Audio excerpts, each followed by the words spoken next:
Hey everybody, this is Coach John. Today I wanted to talk about how to properly do box jumps. Now, box jumps are pretty much like, everybody that, wants to jump higher, they think that they have to do box jumps. And there is a part of that that is true. Yes, we do want athletes jumping. The box is an easy way to get somebody to say, hey, I need to jump as high as I can to get to this box. But what this is really about is us pushing as much force into the ground as we can, which is jumping. Okay, we're trying to push as much force down as we can and get as high as we can, okay, to land on this box like this, okay, in a nice athletic stance. Now, what ends up happening is people just try to jump enough and then get their feet up as high as they can to where they're not really getting up. And we want to focus on them getting up. And also, too, a major part of this is getting down from this.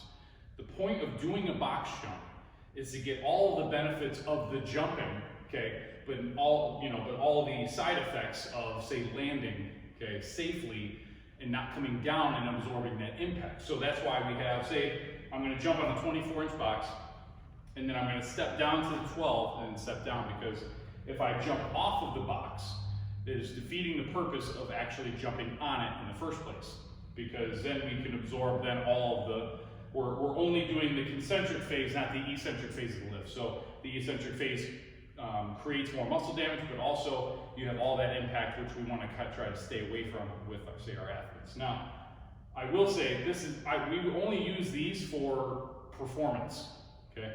This is not a conditioning tool, and I think it's wildly unsafe for people to be jumping up and down off of these, okay, without a box to step off of when they're tired. Because the thing that goes when these get injured, one, if you miss the box, you can fall and hurt yourself. But two, this tendon, your Achilles tendon, if this goes, that's an automatic 6 months.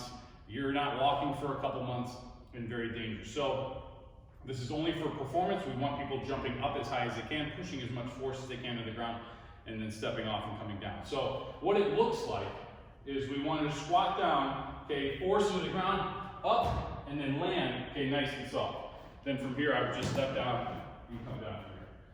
What a lot of kids do, or especially when the box gets too high, because there's, a point of diminishing return where it's going to get so high to where you have to jump as high as you can, and then it turns into a mobility drill of getting, how high can you get your legs up? So when some kids jump, they don't really jump, they go here, and they try to come up here, and yes, technically they got in the box, but they didn't really jump, okay?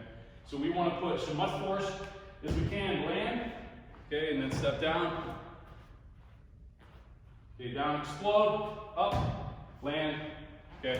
So with this, we typically don't go higher than, to be a really good athlete, somebody that can jump, say like a basketball guy that can do, very advanced, say, dunking, say like 36 inches.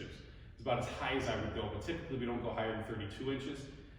Because after that point, it starts becoming a mobility drill where they start just coming up and trying to land like this, where we want them to be up here, which means they actually jump on top of it. And also too, with our adults, we never have them do this stuff. Yes, we do some jumping, but we're never jumping onto something, especially because if you hit a corner, these things can move on you. You want to land right in the middle of these. But this is a great tool to get all of the force production of jumping, landing safely, and then taking away the landing portion of, say, a jump, which could be very dangerous. That's when athletes typically get hurt, which is either coming down from a jump or changing direction. So trying to keep this safe when you can, still getting the benefits of increasing their vertical height or the vertical jump, and doing so safely by stepping down. So if you guys have any questions, this is how we handle box jumps and what we do with them and what we don't do with them. But yeah, if you guys have any questions, please let us know.